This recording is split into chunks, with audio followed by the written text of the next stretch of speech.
Hey friends, thanks for joining us on Awakening and Relating. We're your hosts. I'm Kayla. And I'm Brad.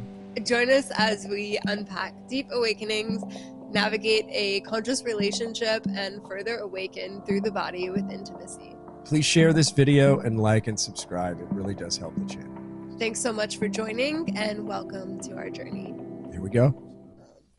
Love without labels. Love without labels. So what does that look like? What does that mean? So when we think of relationships now and today, they're all labelized. I'm going to say that word. Labelized. Okay. Labelized. They're all labelized. Everything is labelized. You have boyfriend, girlfriend, husband, wife, partner, lover.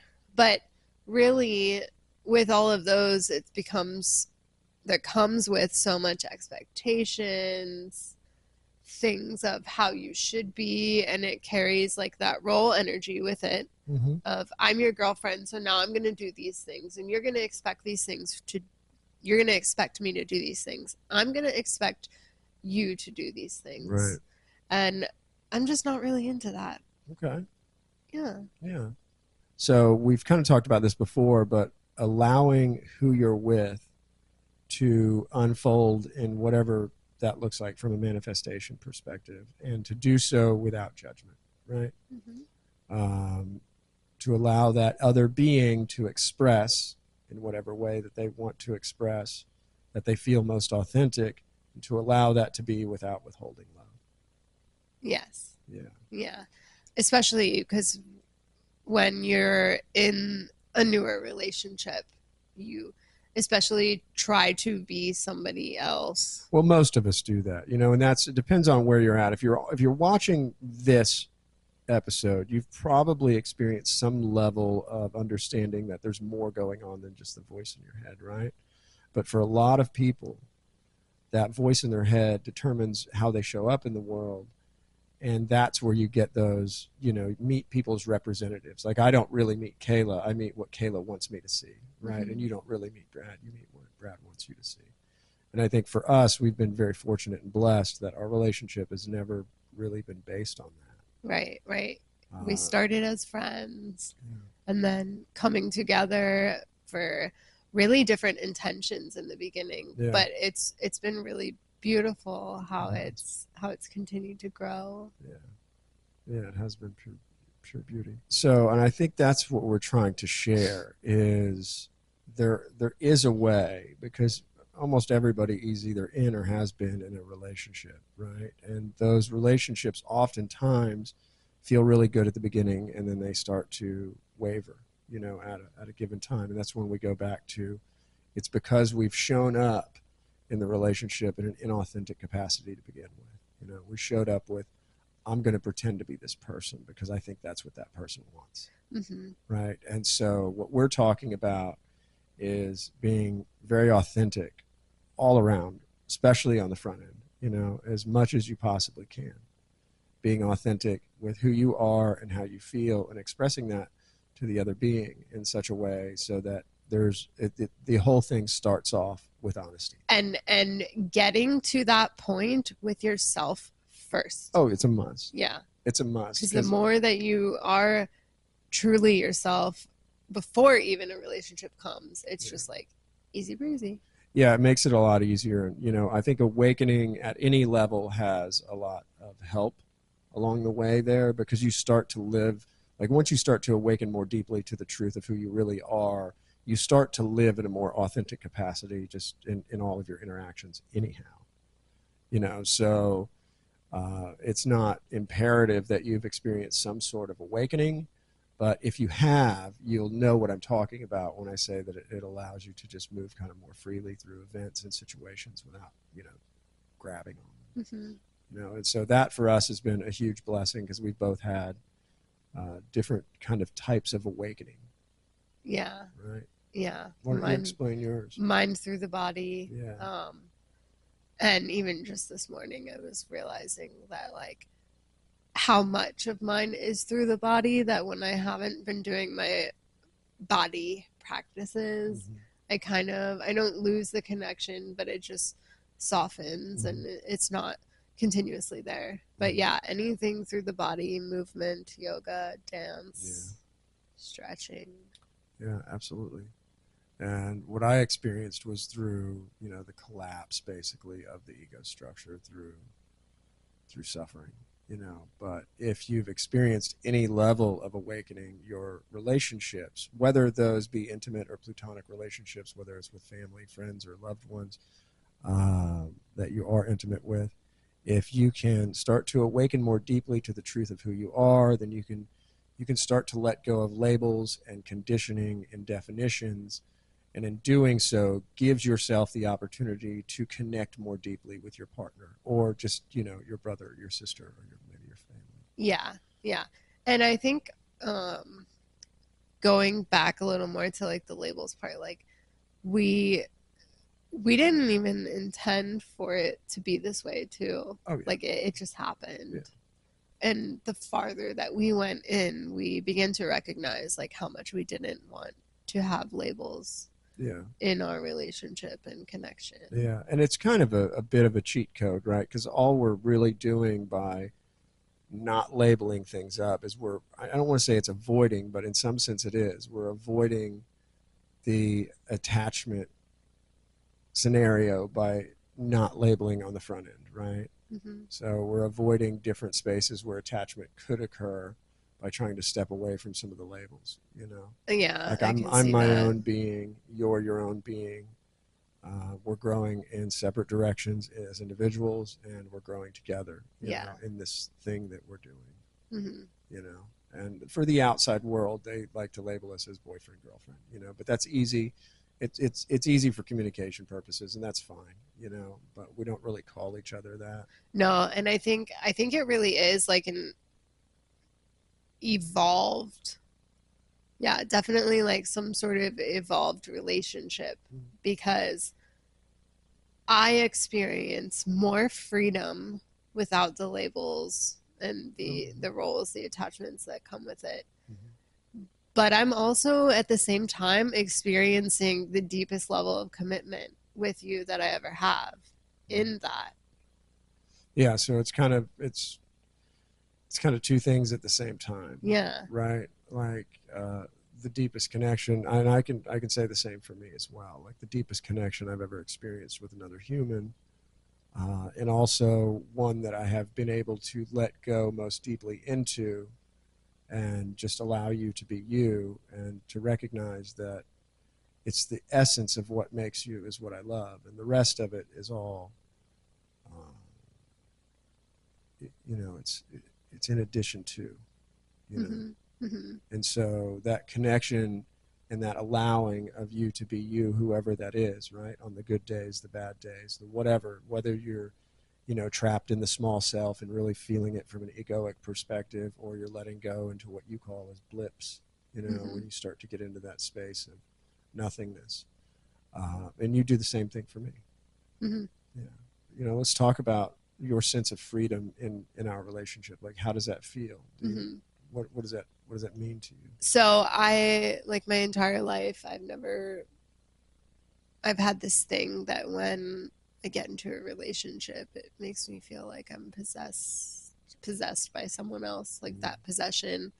Um like I can't be myself, and it's not even like I'm trying to be with other people. It has that energy very much of like you can't do that so you want to do it more. At least for me. And so the freedom in it is just feels like I think it's, yeah, like unconditionally, like I will love you and be there for you, and really every situation that we've kind of been in, there's been many times where it would have been very easy for you to just walk away, Mm. but like you've continued to be there for me and to grow in this relationship with me, and we're only deepening together. Mm. Yeah. Yeah, it's kind of the opposite of what you normally find in a relationship, where people start getting comfortable and they kind of start letting themselves go. And yeah, we've kind of, and I think it's because of it's I don't want to say it's about comfort or discomfort, right? It's just that the connection that we have is outside of just what feels comfortable, right? Because a lot of what we're doing sometimes feels very uncomfortable. Yeah. Again, just this morning, you called me and said, "Hey, I don't like you right now." I know. And And that's okay though. But yeah, I it's the know. awareness of the emotional patterns and of the thought patterns that is important, because without the awareness of that, you may just snap, And then if I haven't cultivated some level of awareness, then I'll clap back to what you said or did. And then all of a Yeah. sudden there's an argument or there's a fight. And instead of that, we just communicate up front. Like, hey, for some reason emotionally I feel like, I need you Yeah. I need you I Absolutely. need space. I would have felt like this morning if it had happened to me like 3 years ago and you were here, I probably would have like completely blown up on you, like um left or moved out, or made you move out wherever we Right. were and just freaked out for no reason. Well, um it's not that it's no reason. It's the reasons are real, but they're only relatively real, right? They're real in the story, right? They're real in the mind. yeah, And so because it makes it real. so I just woke up this morning and was frustrated because I could no longer touch my toes. And what the fuck? I was doing a split like 2 months Yeah, ago. yeah. So I, in my head, was like, it's Brad's fault. You've been Uh-huh. hanging out with Brad too much and you haven't been doing your practices and all. You haven't been working out. So I was just really fuck Brad this morning. Um, Oh. but what, and I was like, well, that's why his back hurts. He doesn't stretch. But I realized that's what's going on, I lost you in and there. I just cried, felt whatever I was feeling, and then I think mainly maybe I was crying because I knew what I was doing, Right. and I think I was having a little bitch fit that I'm not going to respond that way anymore. Honestly, I think I was pissed because I was pissed because I was pissed. And I was like, you can't be this way, Kayla. You know that you're not like this no more. Right. And I think, so, anyways, yeah. But something that I like to do now, which is kind of like duh to me, makes perfect sense, is looking at the facts Mm-hmm. and then just removing the emotions for a 2nd. Mm-hmm. So it's like, that's what I did this morning, evaluating facts. Well, I haven't stretched. So, of course, I'm You're not not going to going be to be flexible. flexible. Well, why am I not stretching? Because I haven't stretched. There's no one to blame. Yeah. So I had called you and said I don't like you, and I think I've had a couple of these stories on the call Yeah. on these so far. But yeah, and you were like, "Do you want some space?" And I said, "No, no, no," because I know what's going on. I just needed to let you know. I just needed to let you know what was going on. Yeah, and I appreciate it. So far, that's how we have been able to, I think, deepen the connection we have is by having really wide open communication. Like whatever I'm experiencing or going through, I share with you. Um, there was a couple of weeks ago, actually, it was last week. It was on your birthday, as a matter of fact. I was talking to a friend, and we were talking about just holding things, playing it close to the vest, or potentially like even white lies. And then at some point, I was like, I'm trying to give out this advice about being authentic, and expressing love and always telling the truth. And I was like, I just lied to her this morning. Mm-hmm. And so I caught you later on that evening, and I said, hey, look, I knew it wasn't really a big deal, right? It was kind of a small thing, but it doesn't really affect anybody or anything or any situation. But you had asked me something, and I just lied, like so smoothly. I was just like, no. And then I kind of carried it around all day because I was like, what is happening? But, also recognizing the pattern of not only like the little white lie, but then recognizing the patterns as they come up inside of me. Like, hey, you need to correct this or else, right? And then label. This is what you are. This is how you'll be, Yeah. And so it's still a game, but for me, it was worth the conversation to just say, hey, look, this is what I did. I apologize. It's not the way I want to live, but we are still human, right? This isn't, neither one of us is a perfected being, You know, we're still human. We still have human thoughts and emotions. We still make mistakes. But it's the taking accountability and owning up to, and then sharing concisely and clearly, right? Yeah. And being vulnerable with our partner. You know? I hadn't even worked through a little bit of stuff that after you told me that too, because instantly I wanted to be upset Mm-hmm. because it's like, well, I've told you that lying to me Right. is the number one don't So do, don't do. Yeah. and so like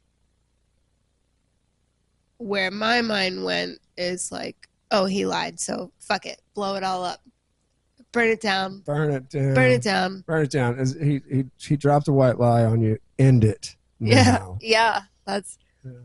yeah. Yeah. Obviously I didn't. Well, thank you. I appreciate Yeah, that. I'm happy obviously to I be didn't. around. I enjoy spending time with you. It's quite wonderful. Yes, that also helped me let go of like that feeling like it's okay that things like that happen, and like of course I'm sure I'm gonna white lie at some Yeah, point. we're human, right? But again, it's can we be authentic enough with ourselves and honest enough with ourselves to recognize, you know, hopefully if we can through awareness itself that there's a little monster here, there's a little game at play. Mm-hmm.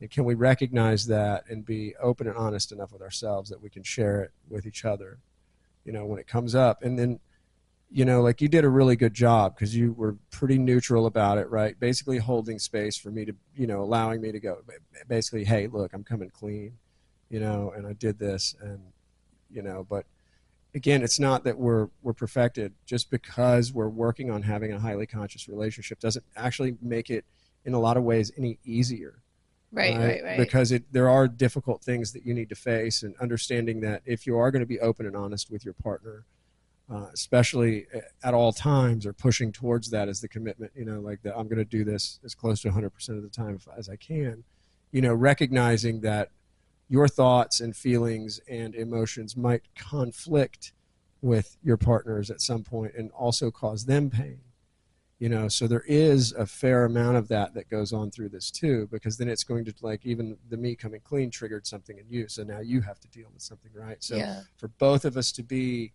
comfortable enough to say that, hey, we're going to continue to do this, because awakening as an individual is important to me, but awakening alongside of you together is also important, right? So Mm-hmm. to do that with honesty, I think is paramount. You know, that's one of the biggest fundamental keys to this thing being highly conscious, is that if something's going on inside of me, I share it with Yeah. Just this morning I was creating something and it was talking about relationship patterns and how to navigate relationships with them. And one of the things that I was talking about is like how important open, honest communication Mm-hmm. is with your partner.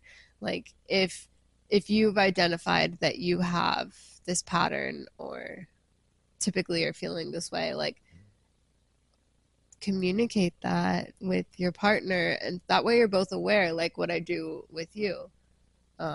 Like uh, this Yes. is what's happening, Yeah. just so that you know, so that way when it comes up again you know how to respond, Mm-hmm. and it can be dealt with rather than like the Well, I don't bomb. want to say dealt with, because it's not like we're not trying to just get it done to get it out of the way, but yeah, like Like handled, addressed, yeah, right? So that we can both respond, you know, efficiently to each other yeah. in a way that's conducive to continued growth, you know. And I think that's what we're both trying to do, is to grow again as individuals. But if we can leverage the relationship, right? Again, Ram Dass talks about the Mm-hmm. yoga of relationship. Together.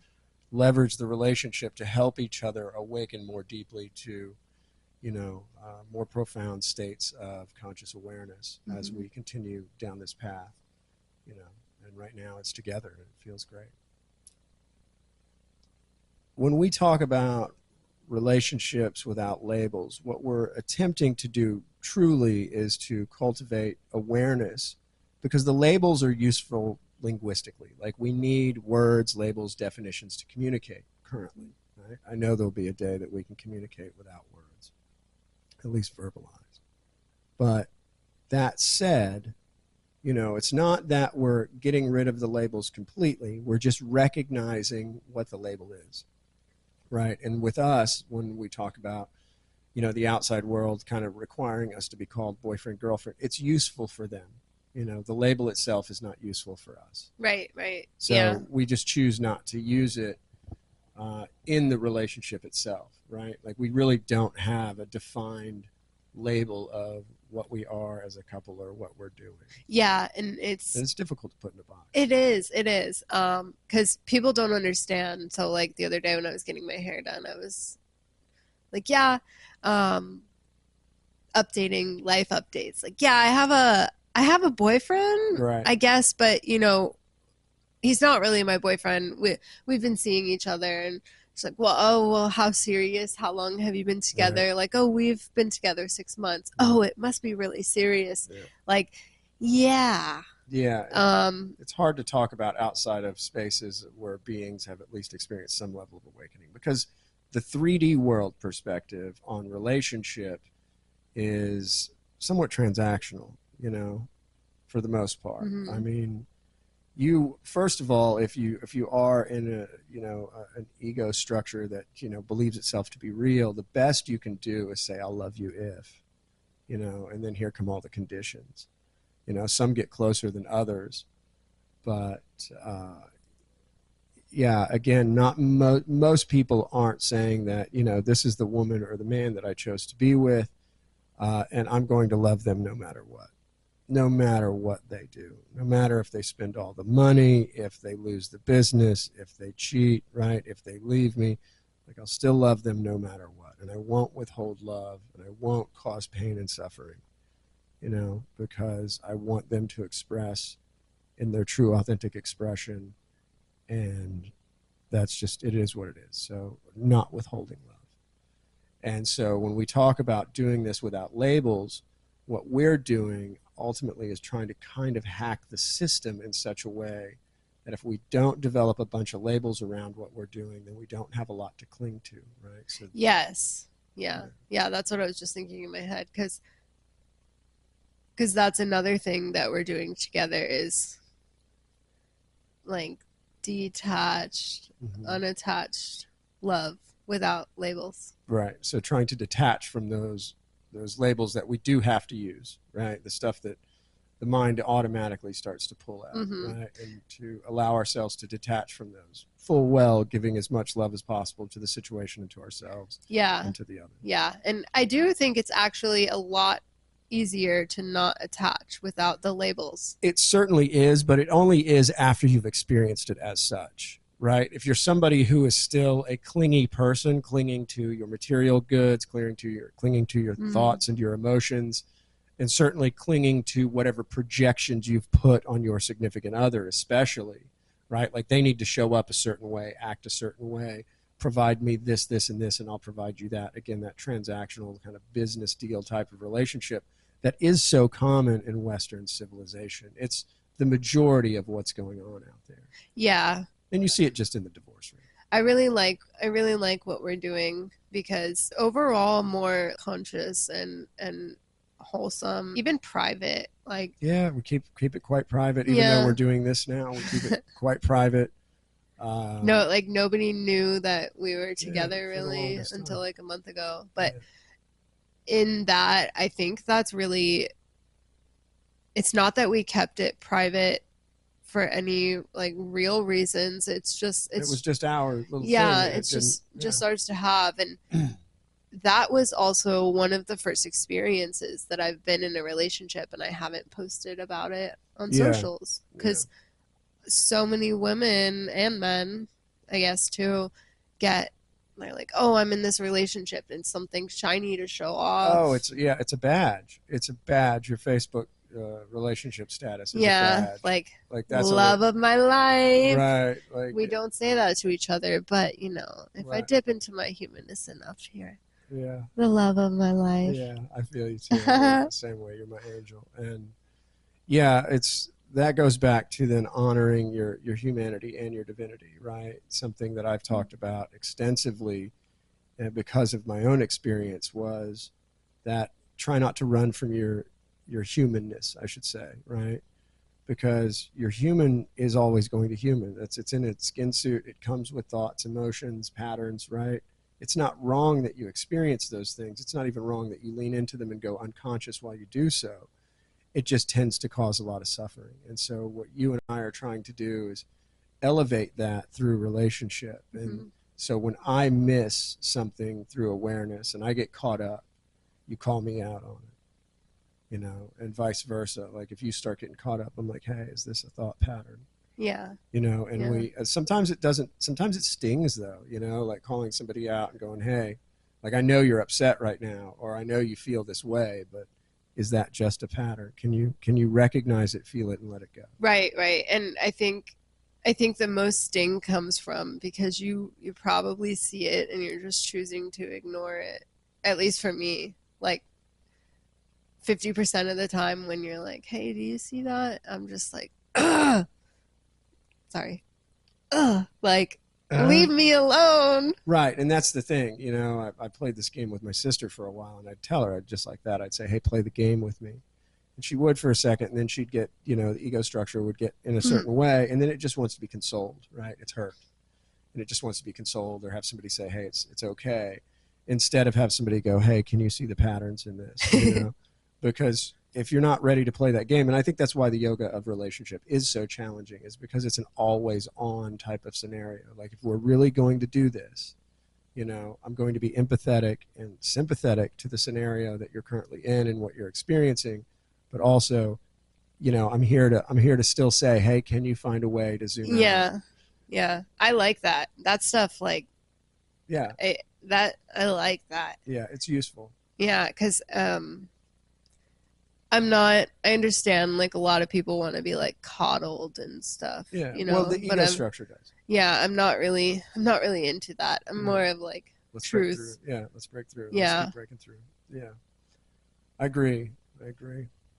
And you've experienced quite a bit of that now, because I mean, you know me, how I can't stop talking about this stuff. So like I kind of, and let's talk about that a little bit, because when we first met, like there was a bit of Kayla that was like when Brad opens his mouth, like cringe, like because the oneness and the I non-duality. know. And it got to the point where you didn't feel like you could talk about it around I just me. stopped because I was like, she clearly gets annoyed by it. So Mm. yeah.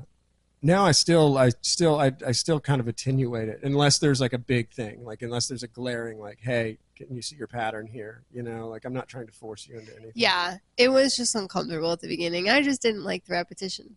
Right. Well, I mean, it is what it is. I know, I see it all now. I love you. I love you And I too. love when you talk about it. I just wasn't ready to listen at the Right. time. And well, that goes to that saying in the Bible, like for those with eyes that can see and ears that can hear, something along, I'm paraphrasing, something along those lines. And if you're just not ready, you're not ready. And it really is a turnoff for most people that aren't ready. Like Uh-huh. it is a pushing away. Like there has to be something inside the person that's at least curious about what else is happening. Yeah, it's actually kind of like a really interesting flip too.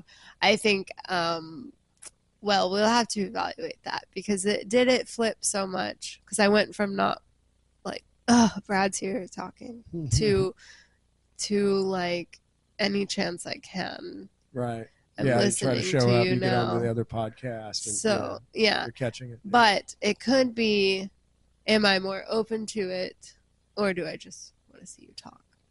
I don't know. Or Yeah, both. you have to dig into that a little bit more. But I think, the message, so the way it seems to work is it kind of flows through the ego structure. If it gets caught in logic, like it kind of becomes the thing that holds you back from it. So it's really good to let it go in and go out, not try to hang on to it. So for you, we're just in a cool spot since we're around each other all the time. Like you get to see me, sitting with others, trying to help them kind of navigate their way to a state of Mm-hmm. non-duality, right? And so it kind of just bleeds over a little bit, and you don't always have to be paying full attention, which I think is better.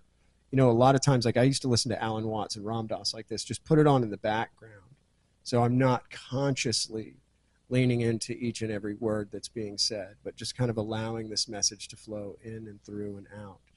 And it seems to work really well that way for a lot of people, because eventually the grace of God, whatever you want to call it, that moment of realization will come. And when it does, it's usually some strange moment. Like, it's usually not necessarily sitting on a mat drinking ayahuasca or in meditation. Oftentimes it comes when you're doing something mundane, and it's this message that's been flowing through you for long enough. Just something clicks, and you get that moment of grace where you can let go into it and become one. Yeah.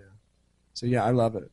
I love the fact that you're around and listening. But yeah, I remember a point where, like, I'd talk for about 3 minutes and I could see the glaze on your eyes and just start to stare off into space or get on your phone. I'm like, okay, she's done. Yeah, there's been overall a lot of huge shifts between us, like um, the attraction that we've really grown into that wasn't I wasn't really aware of. I mean, I knew that we were kind of like always gravitated together, but the the physical attraction, the sexual attraction has grown like wildfire since we first got together. Yeah, I agree. I feel the same. Like, And yeah, there's what is it? Yeah. I want to get in your skin. yeah. What I don't know what that feeling is either. Like, I feel the same way. Like, I can't seem to get close enough.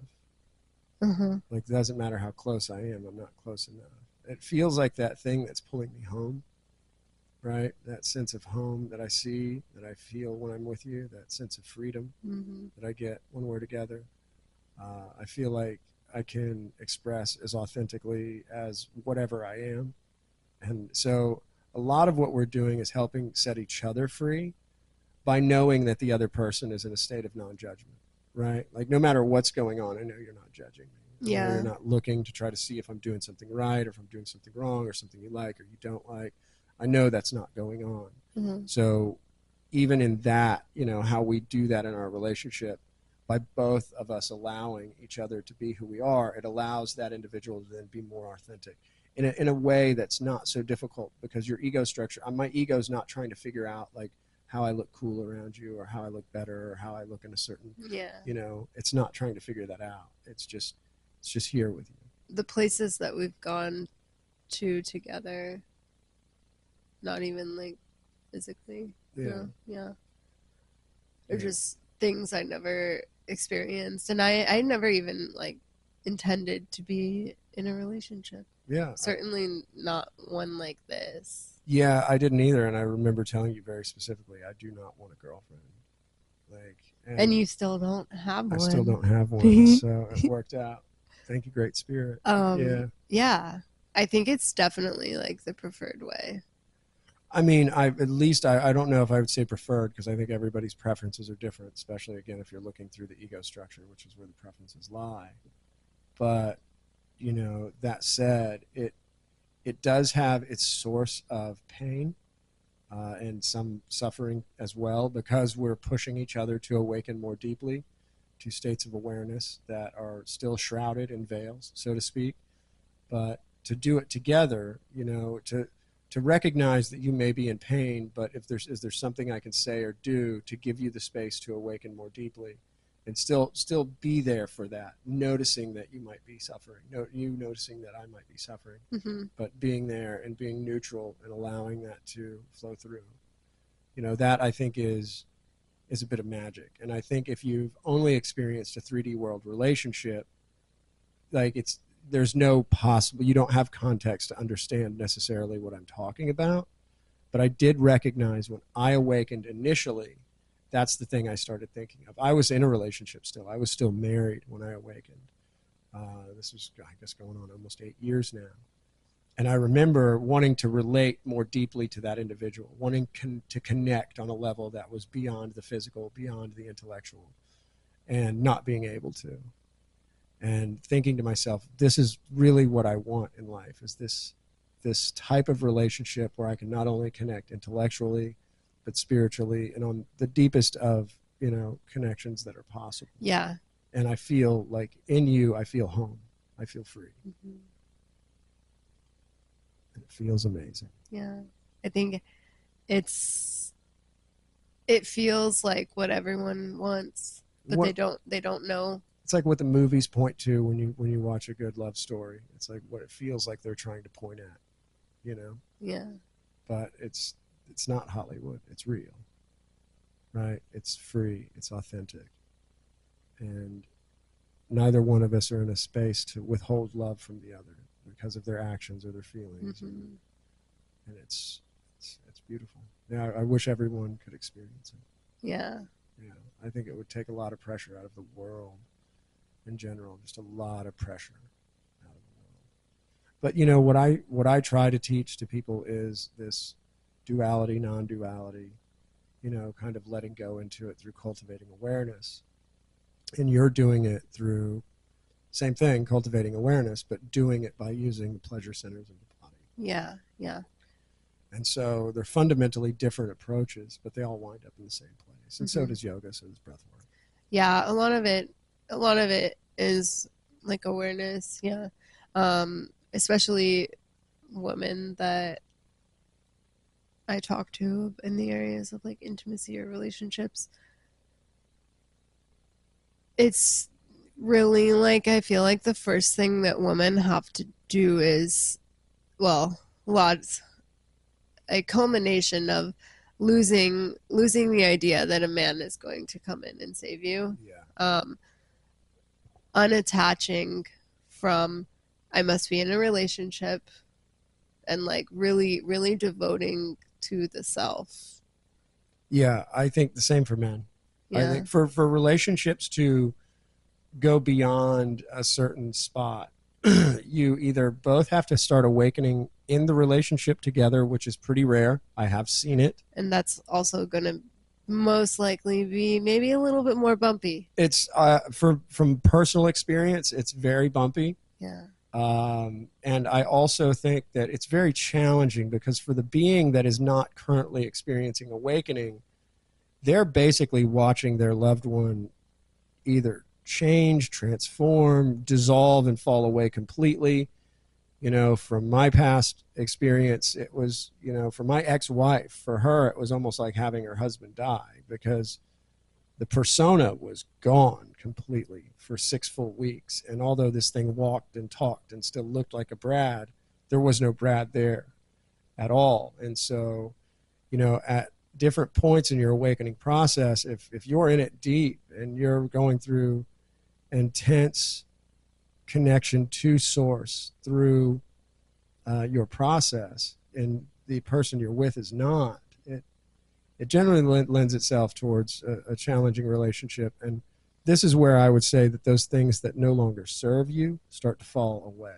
Mm. And oftentimes you'll notice the relationship falling away. As much as you want to keep it because of all the effort you've put in and all the time and the commitment itself, you know, those things that tend to fall away from you during your spiritual awakening, I would say let them go lightly, you know, but sometimes that's hard to do. Sometimes you need time to allow things to kind of, and that person might awaken, but it's unlikely. You know, if they're not awakening in relationship with you and you've tried it for a while, it's unlikely. I'm not saying leave your loved ones, just, you know, be cognizant that it can be very challenging if only one being. Well, it's also important to note too that if you continue to try to stay in that in hopes of that they Right. can one day be there, then it creates comparison. Are you halting your growth just Right. to be with them? Are they Right. faking their growth Right. just to be with you? Yes. Too much pressure, and then even leaving that relationship if you choose to, or you know, when that comes time, knowing that yes, you may be back together with them, but unattached from that. Yeah, Because yeah. even if you're not with them, but you hold on to this idea that Right. when they're ready, they'll come back. When they're Right. When they feel this thing that I felt, Yeah. then we'll be back together. Yeah. But you're going to just waste that time period Yeah, I agree. focused on that afterwards. Yeah, it's unfortunate. Again, in relationship where one being is awakening, they generally don't work out. I'll just come out and say it. Right. They generally don't work out. Mm-hmm. Unless the other being starts to awaken deeply. It just really fucking hard. Yeah, really fucking hard is the best way to put it. Yeah. And so they generally fall apart at some point. Now, the challenge is that life, you've made a bunch of commitments. Maybe you have children, right? Maybe you've got property together. Maybe you've got multiple properties, multiple children, dogs, cats, cars, careers. So it can be very challenging. I don't ever recommend anybody just walk away from what they're doing. One of the things we say when we're, wrapping up ceremony in the medicine space is that, if it's true today, it's true tomorrow, it'll be true next week. So Yes. you can get a plan together, but I know for me, when my awakening hit, it was like getting hit by a freight train. And immediately I knew, I know what I'm doing, and so, and you may feel that way, but you don't have to leave that person today necessarily. Make a plan, maybe even Mm-hmm. speak to them. It's okay to be authentically you. They might not accept it very well, but if it's time for you to go, do it with compassion and empathy, and be sympathetic to the situation that they're going through, because it's a challenge for them too, Mm-hmm. especially if you are choosing to walk away. Yeah, and always remembering to return to self. Yeah. And the more that you become wholesome in yourself, the more wholesome your relationships will be. Yeah. And when I first started asking Great Spirit for this thing, that I was looking for, whatever you and I are doing, right? This type of Yeah. relationship. I kept asking for something highly conscious, right? Somebody that would lean in with me into the awakening process and help me, and allow me to help them, and do this kind of this dance together, in such a way that it'll help uplift me and allow me to awaken more deeply into my truth. And it took 5-6 years of going, hey, I'm being patient, I'm being real patient, you know but it does come, you have to give it some time.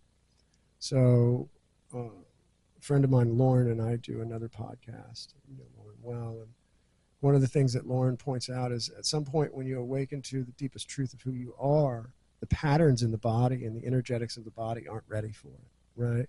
So it's like your experience that you've had of letting go into oneness, you might have to catch up to that, right? With just the way you eat, the way you carry yourself, the company you keep, right?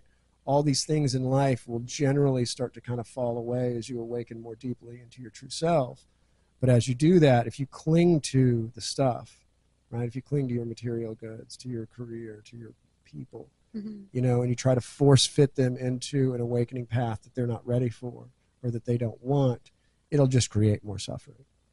And so it's a very delicate subject to talk about, but it is out there. There are beings out there. Again, I remember sitting on your couch going, are you it? And trying not to put that on you, but are you the thing that I've been asking for?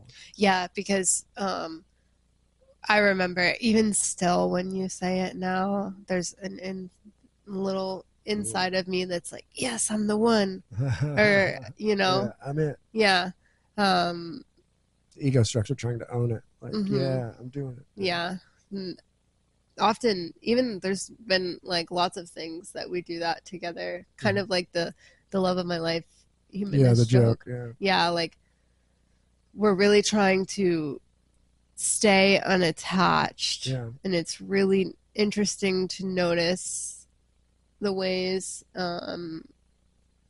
even just by saying something to each Right. The other. ego structures need to grasp it, right, Yeah. and make it yours, right? Like, yeah, Brad's ego structure still wants Kayla to be mine, right? That's no mistake in that. And so when I feel those feelings, though, I try to.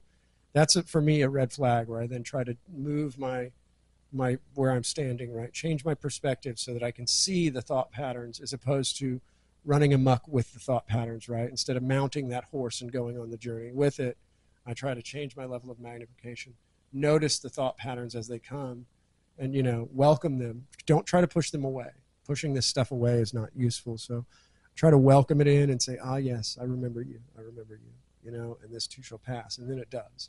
And then that thing that was trying to start building, this little, all these little like handholds or whatever for hooks, because that's what it's trying to do, is build these little things to get you. But by, again, cultivating that awareness, you can notice and let it go. Loving without labels it is worth the effort. I would say the most important part to that is if you're looking for a highly conscious relationship, you need to also find another highly conscious being or somebody that's willing to play the game of becoming Yeah. highly conscious. Well, that's where things get tricky too, Of course. because I like to say I was a spiritual before it was cool. Yeah. Because now spirituality has become such this Oh, it's cool a fad. trend. Yeah, it's a fad. And I know you don't really agree with what I'm about to say. Talking to the mic. No, you don't agree with what I'm about to say. But even in the spiritual communities, I feel like you have about the same chance of finding that deeper soul person than you do as if you're dating normally in the real world. And before I know you're going to say something, just my reason for that is because I have been in situations where I was very naive and I went into these spiritual communities and everybody was spiritual and all this stuff. And I had gotten serious with someone from there that I had no idea who the fuck he was and whatever. Anyways, it ended up being like one of the craziest, most bizarre relationships of my life. So, in terms of work, yeah, the work was great, but it was very, very fuck that. Yeah, so there's a cautionary tale in this as well. You know, the ego structure always wants for what it doesn't have currently, right? And so even on the quest, so what I wound up doing, which I think is why, everything worked out for us the way it did, is for a long time I was really looking for that. I was searching for it, right? It was a prize to be had. Mm-hmm. And so I was looking and looking and looking for this person that was going to share in this highly conscious relationship with me. And honestly, I never thought it would be you, right? Because I know where you were at on your path, and I knew where I was at on my path. And I thought, well, we're probably not compatible anyway. Kayla's really cute. I really love her company. I so much enjoy spending time with her, but there was a certain point in our relationship I was like, we're clearly just friends. Yeah, that's yeah. Okay. And I was like, well, we've been friends for so long. Like, we're both friend zoned each other. Right. Like, if something was going to happen, it would have happened the first month. Right. It would have happened by now. Right. Yeah. And here we go 2 years later. Right. Whoops. So, yeah, whoops, something happened. But, it's like when people are out there looking for the one, I don't know if there is the one. Right. But there are going to be beings that vibrate near your level, and can bring you up, or they can bring you down, And so, depending on how you want to play this game, again, there's no wrong way to be, no wrong way to express. But if you do want to awaken more deeply, it's very helpful to be around beings that are already awakened and or continuing their awakening process, leaning into the experience, so to speak. I think people will also have the better chance and do better off approaching that from the detachment of there is the one.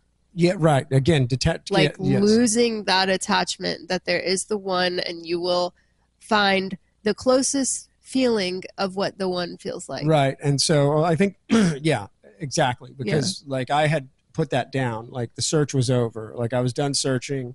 I had just at some point said, well, I'm going to allow you to bring me whatever is necessary for my path, right? I'm no longer on the hunt. I'm no longer looking for the one. I'm no longer trying to push the issue when I meet a good looking woman or something that something that maybe is physically attractive or something that I like or something about a person I like. I just no longer push the issue at all.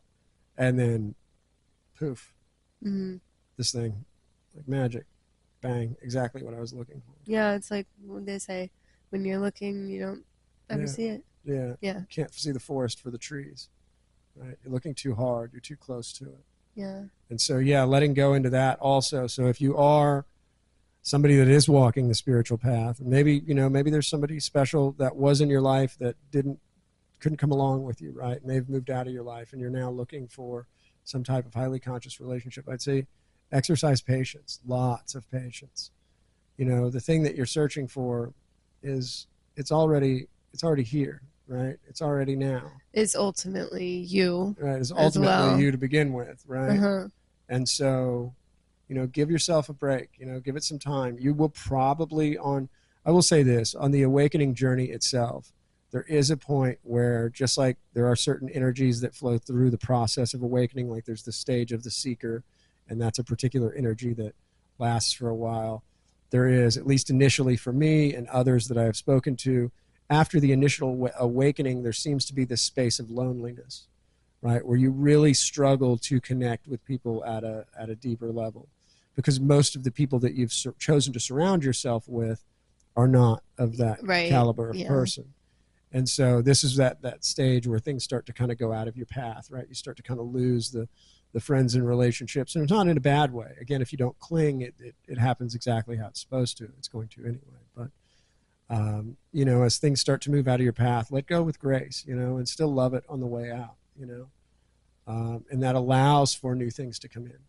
Like we were talking about earlier, if you are clinging to the idea of this person coming back, or even if you're in relationship and you're clinging to the idea that this person may awaken with you, right? That clinging, that expectation that you're putting on the other person or on the relationship or on the future, right, is always going to keep you out of deeper states of awareness. Yes, yes. And the sooner that you drop that, the sooner that you are actually going to get what you want. Right. Or what is. Right.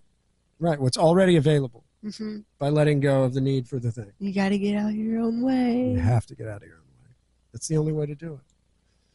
It's the whole game that we're playing. Get out of your own way. Get out of your own way and into your truth. Because you're just entering a flow state at that point. When you're out of your own way, it feels like the universe is bringing the things to you. Like it felt like everything that I had been asking for over the last 5 years landed in my lap. That's what it felt like. It felt like, I'm just being shined on by luck, by God, like, it's just like, here's everything that you've been wanting. And it's by getting into a state of allowing, radically accepting where you are and allowing things to unfold. And the things that you really need are going to basically fall in your lap at a certain point. It's beautiful. It is beautiful. Thank you. Thank you for being part of my path. Yeah. I love you. I love you too. Thanks. And look at what we're doing now. Look at what we're doing now. We're trying to help those that are, but that's what I think we're really trying to do, is help those that are awakening, whether you call it a spiritual awakening or not, awakening to your, deeper truth of who you are, the true self, the self with the capital S, however you use terminology to define it. I think we're here to try to help people as individuals as they awaken, and those that are in relationship or seeking relationship. Yeah. And how not just to relate intimately. Because that's why we had this whole idea of even starting this, was because we were like, hey, wow, look at what we're doing right now. Yeah. People need to know about this. Yeah. They need to know that it's possible. It's totally possible. Yeah. And it's fairly closer than you think. It's a lot closer than you think it is, but it feels distant. Again, when you're trapped in that persona, it feels like this is a magical thing that can only happen in a future, scenario with only a perfect, like the being you're with is perfect anyway, right? It just, depends on where you're at, again, in your level of magnification. If you're trapped into your ego structure, you won't see their perfection. Right. You'll only see their shortcomings. So, yeah. And to see somebody in, their perfectness is to see all their flaws, all their beauty, all the things that you don't like, and to just recognize that that's them. That's them here now. And love them anyway. Love them anyway, because they are worthy of love. Yeah. Hey, friends, thanks for joining us on Awakening and Relating. Don't forget to like, share, and subscribe, and drop your questions in the comments below. See you in 2 weeks.